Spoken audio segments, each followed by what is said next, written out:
Bismillahirrahmanirrahim. Assalamualaikum warahmatullahi wabarakatuh. Salam sejahtera bagi kita semua.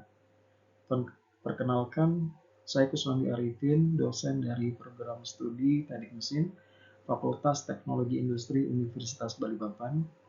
Pada kesempatan kali ini menyampaikan pernyataan diri dosen pada unjuk kerja Tridharma Perguruan Tinggi atau PDD UKT-PT bidang pengajaran sebagai salah satu instrumen penilaian pada Serdos tahun 2025. Mata kuliah yang coba saya sampaikan adalah mata kuliah menggambar teknik. Mata kuliah ini terdiri dari 2 SKS dan diajarkan pada semester 1.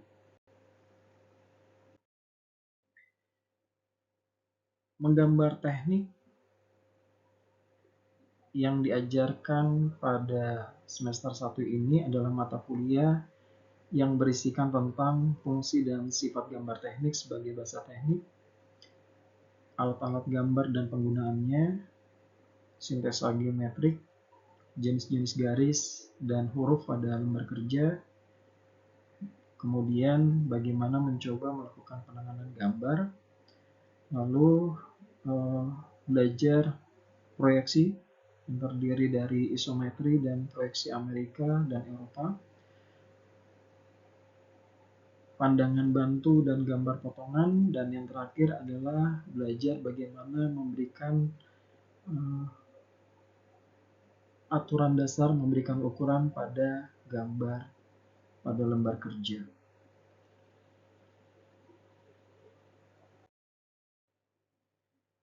Adapun CPL Prodi yang dibebankan pada mata kuliah yang terdiri dari aspek sikap, yaitu menunjukkan sikap bertanggung jawab atas pekerjaan di bidang keahliannya secara mandiri, kemudian mengembangkan daya cipta kritis dan tanggung jawab dalam praktek-praktek di lapangan.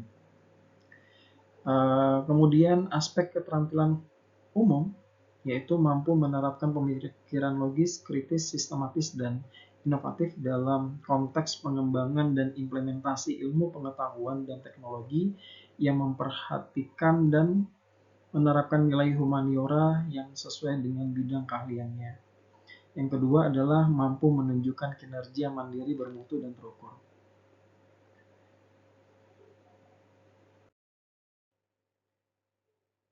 Adapun aspek keterampilan khusus pada mata kuliah ini adalah mampu merumuskan solusi untuk masalah rekayasa di bidang sistem mekanika dan komponen-komponen yang diperlukan dengan memperhatikan faktor-faktor ekonomi, kesehatan, dan keselamatan publik, kultural, sosial, dan lingkungan, dan konservasi energi.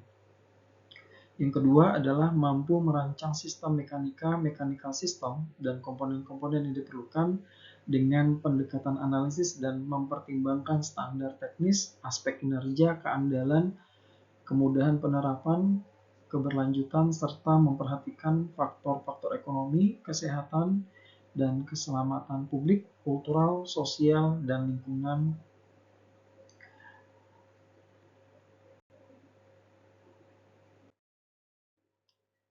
Adapun yang terakhir, CPL Prodi yang dibebankan pada mata kuliah untuk aspek pengetahuan adalah yang pertama menguasai konsep teoritis, sains alam, aplikasi matematika rekayasa, prinsip-prinsip rekayasa, sains rekayasa, dan perancangan rekayasa yang diperlukan untuk analisis dan perancangan sistem mekanika dan komponen-komponen yang diperlukan. Yang kedua, mengetahui prinsip dan teknik perancangan sistem mekanika dan komponen-komponen yang diperlukan.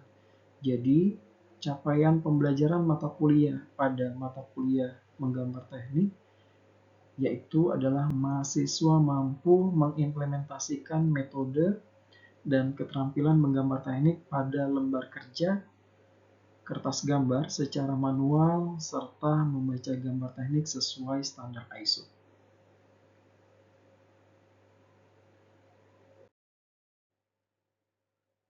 Sistem penilaian pada mata kuliah ini yaitu terdiri dari hasil proyek atau team based project 50%, dan kemudian tugas 10%, UIS 10%, UTS 15%, UAS 15%.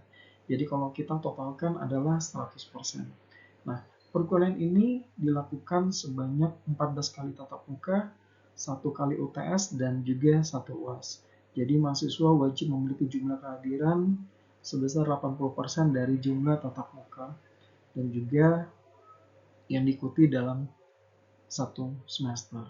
Nah, harapannya adalah mahasiswa bisa lulus dalam mengikuti mata kuliah ini, jadi nilai C adalah nilai minimal kelulusan. Dan bisa kita lihat dalam tabel kriteria nilai akhir mahasiswa yang memang ini diambil dari pedoman akademik Universitas Balikpapan.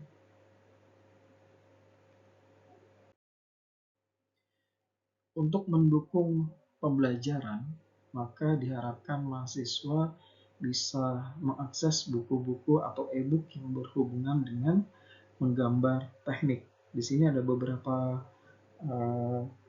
buku menggambar teknik yang bisa dipelajari dan dijadikan referensi dalam mempelajari menggambar teknik. Kita akan masuk dalam bab terkait dengan standar gambar, fungsi, dan sifat gambar teknik. Perlu diketahui bahwa CPMK dan kompetensi khusus pada mata kuliah ini adalah capaian pembelajaran mata kuliah adalah mahasiswa mampu mengimplementasikan metode, keterampilan menggambar, teknik pada lembar kerja atau kertas gambar secara manual, serta membaca gambar teknik sesuai standar ISO. Jadi, untuk bab ini, harapannya adalah kompetensi khususnya adalah mahasiswa mampu menjelaskan standar dan fungsi serta sifat gambar sebagai bahasa teknik. Ini adalah indikator dan sasaran pembelajaran. Jadi diharapkan setelah mempelajari bab ini, mahasiswa diharapkan dapat mengenal bagaimana perkembangan gambar teknik, mengenal bahasa gambar pertama kali digunakan, bisa menjelaskan bahasa gambar sebagai bahasa teknik, kemudian menjelaskan fungsi gambar sebagai bahasa teknik, kemudian menjelaskan sifat gambar sebagai bahasa teknik, dan yang terakhir adalah menjelaskan standarisasi yang digunakan dalam gambar teknik.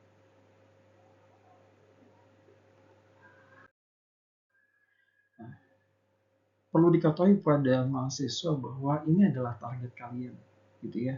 Bagaimana kalian bisa menggambar part demi part sesuai dengan kaidah dan metode sesuai standar ISO. Jadi kalian bukan hanya bisa menggambar tapi bisa membaca gambar. Nah, ini adalah target akhir dari mahasiswa.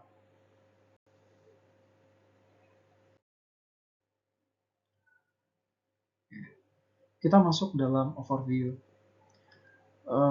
Terlepas dari bahasa yang manusia gunakan, bahwa orang-orang di seluruh dunia itu cara tidak langsung menggunakan gambar teknik untuk mengkomunikasikan ide-ide mereka.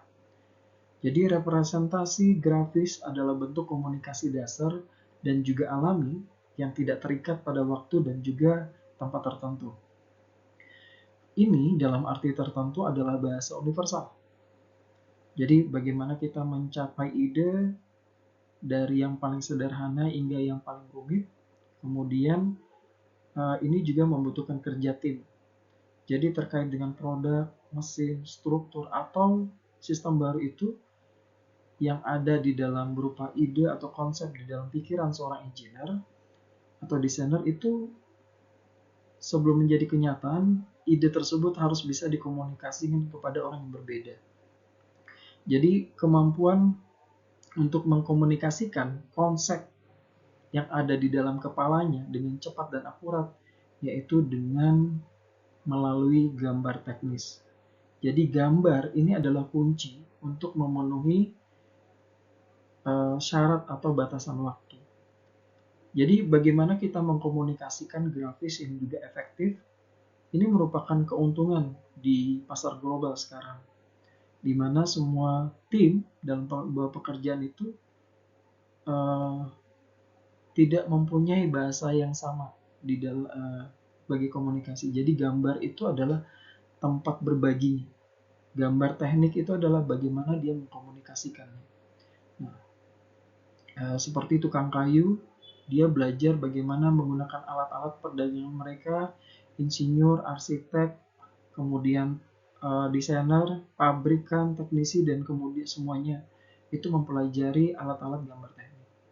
Jadi mereka mempelajari metode khusus bagaimana mempresentasikan ide, desain, dan juga spesifikasi dengan cara konsisten yang bisa dipahami orang lain. Jadi dengan gambar kita bisa mengkomunikasikan dengan efektif, bahwa memastikan bahwa produk, sistem, atau juga struktur yang kita bayangkan itu bisa dihasilkan sesuai dengan gambaran kita yang ada di dalam kepala.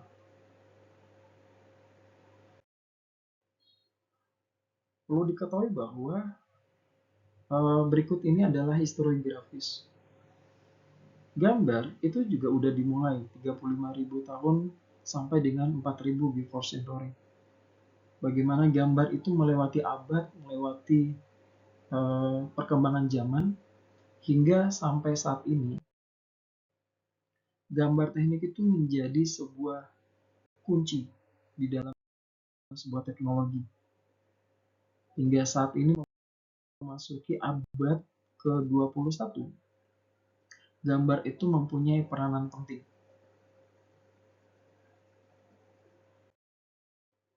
Permulaan bahasa gambar bisa diketahui bahwa di setiap negara itu memiliki bahasa yang berbeda. Bahasa yang berbeda-beda. Nah, di Mesir sendiri saja, tulisan awal itu digunakan atau tercipta dengan menggunakan gambar. Contohnya hieroglif. Gambar teknik pada masa awal juga dibuat sebagai penelusuran sejarah, digunakan untuk membuat denah sebuah benteng. Ini digambar oleh insinyur Chaldean yang bernama Gudea. Diukir pada kepingan batu berkisar gitu ya, di kepingan batu berkisar antara 4.000 tahun sebelum Masehi. Nah, jamu ukir stilus juga dipakai, atau pena atau jangka dipakai oleh bangsa Romawi. Jadi jangka kuno ini terbuat dari perunggu. Jadi di awal-awal juga, kalau kita mengenal yang namanya George Washington 1749, dia juga menggunakan peralatan gambar karena beliau adalah seorang insinyur sipil gitu ya. Jadi memang set ini juga dipakai hingga saat ini gitu ya. Yang terdiri dari sebuah divider atau sebuah pembagi, ada juga jangka dengan pensilnya atau alat pelengkap pena, pena penggaris dengan juga bila-bila sejajar dengan pena modern. Nah, jadi kalau kita bisa mengambil sebuah kesimpulan adalah menggambar teknik itu adalah bagaimana kita melakukan penyajian fisik dari sebuah objek dalam bentuk garis yang digunakan secara internasional dan biasanya menyatakan suatu yang lebih jelas dari kata-kata, menyampaikan informasinya lebih dari kata-kata yang dituangkan ke dalam sebuah garis simbol yang dalam garis dan simbol itu mempunyai arti dan pengertian tertentu. Nah, dalam artian mahasiswa itu diharapkan bagaimana dia membuat ide yang ada di dalam kepalanya lalu kemudian dituangkan ke dalam gambar, mewujudkannya ke dalam bentuk produk gitu ya, dalam alur yang memang secara siklus yang biasa disebut siklus produk. Dalam artian bagaimana mereka mencoba melakukan identifikasi permasalahan lalu kemudian menuangkan idenya gitu ya. Jadi dalam artian pendekatan yang terorganisir dan teratur untuk memecahkan masalah yang dikenal sebagai proses desain. Nah, ini adalah langkah-langkah dari proses desain. Nah, proses desain adalah rekayasa itu menjawab kebutuhan, keinginan, dan juga masalah dari masyarakat dengan menerapkan prinsip-prinsip ilmiah, juga pengalaman, kreativitas. Jadi berbagai jenis gambar itu teknik itu memiliki fungsi tertentu dalam proses desain teknik. Nah, artinya kalau kita melakukan sketsa dengan bebas, kemudian mendokumentasikan prosesnya, kemudian kita melakukan prosesnya di modelnya, pemodelan dengan gambar teknik, lalu kemudian secara detail dan kemudian dilakukan proses manufaktur. Nah, artinya proses desain ini untuk setiap produk itu memerlukan pemahaman yang jelas tentang fungsi dan kinerja yang diharapkan dari produk tersebut.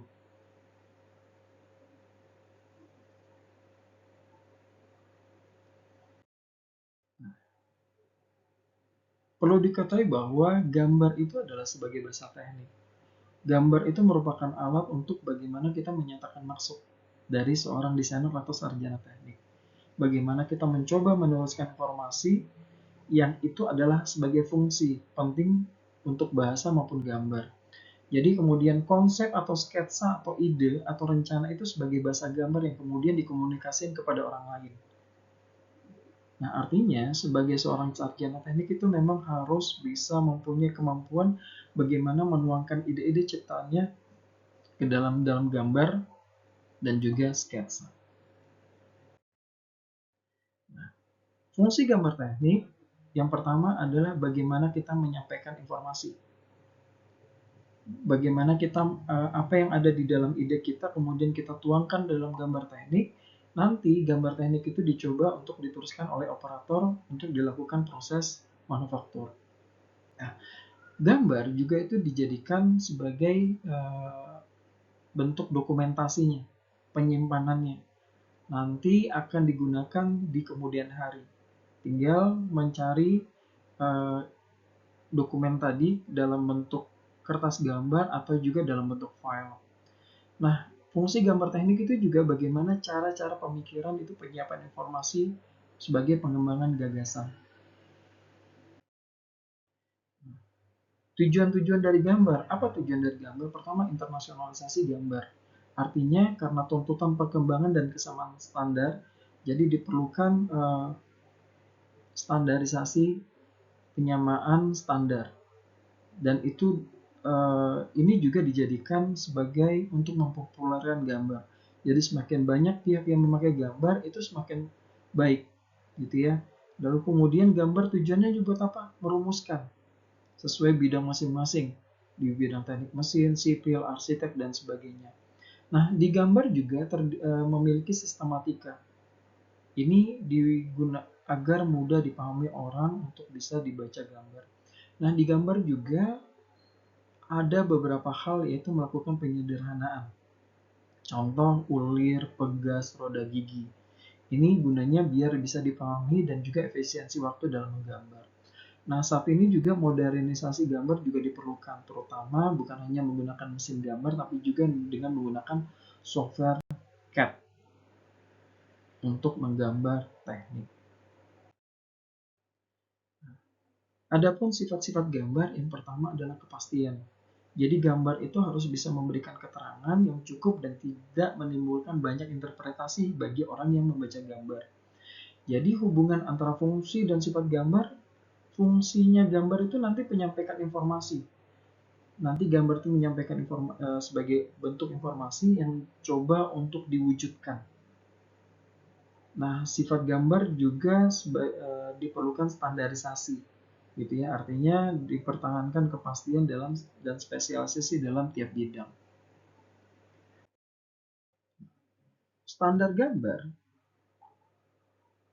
Jadi di dalam gambar teknik itu juga ada namanya standarisasi. Standarisasi gambar teknik. Ini kegunaannya agar bisa seragam. Jadi setiap negara itu bisa memahami bentuk-bentuk standarisasi gambar yang memang udah disepakati. Keseragaman ini disepakati bersama dengan tujuannya buat apa? Untuk menghindari salah pengertian dan juga memudahkan dalam komunikasi. Nah, standar gambar teknik itu juga orang-orang ini terkait dengan bagaimana kita merencanakan produk. Bagaimana kita dari seorang desainer disampaikan ke operator mesin, disampaikan bagian assembly, disampaikan kepada bagian mekanik, dan juga bagian QC. Nah, artinya orang-orang yang terkait ini bisa saling penyampaian komunikasinya bisa secara jelas. Nah, standar gambar juga, gambar teknik ini dapat diberlakukan di dalam lingkungan perusahaan atau industri, bahkan antar negara. Jadi perlu diketahui bahwa walaupun setiap negara memiliki standar masing-masing, dengan adanya standar internasional itu memudahkan dan menjadi fungsi dan juga sifat gambar sebagai bahasa teknik. Nah, ini yang nanti akan mewujudkan bahasa universal.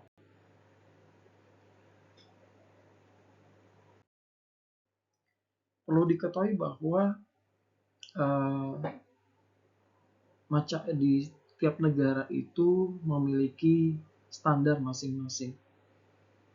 Jadi setiap negara, contohnya di Jepang itu ada namanya JIS, Japanese Industrial Standard.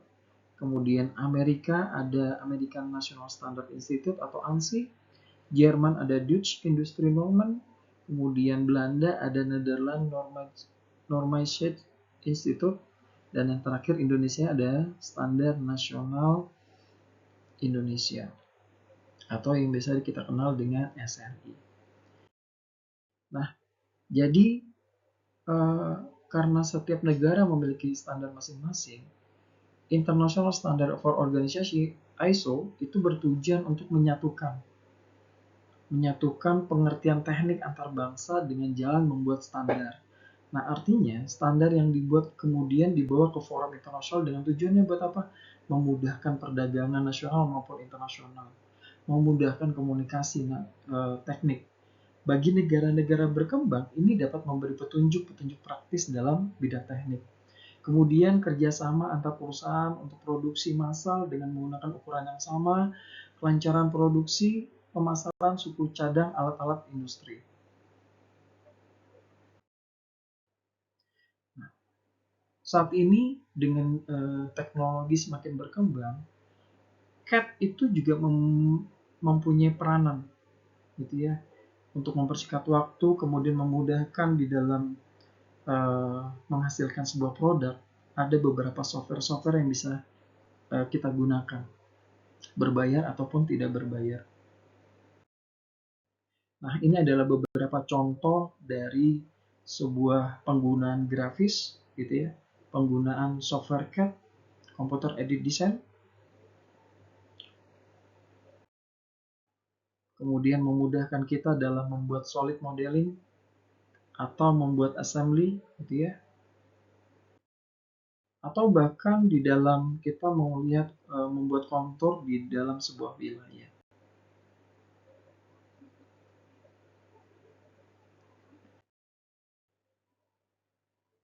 Demikian materi yang dapat saya sampaikan pada kesempatan kali ini. Semoga penjelasan yang saya berikan dapat menambah pemahaman dan memberikan manfaat bagi pengembangan kompetensi di bidang teknik mesin. Terima kasih atas perhatian dan partisipasinya. Jangan ragu untuk terus belajar dan berinovasi demi kemajuan bersama. Sampai jumpa pada kesempatan belajar berikutnya. Wassalamualaikum warahmatullahi wabarakatuh.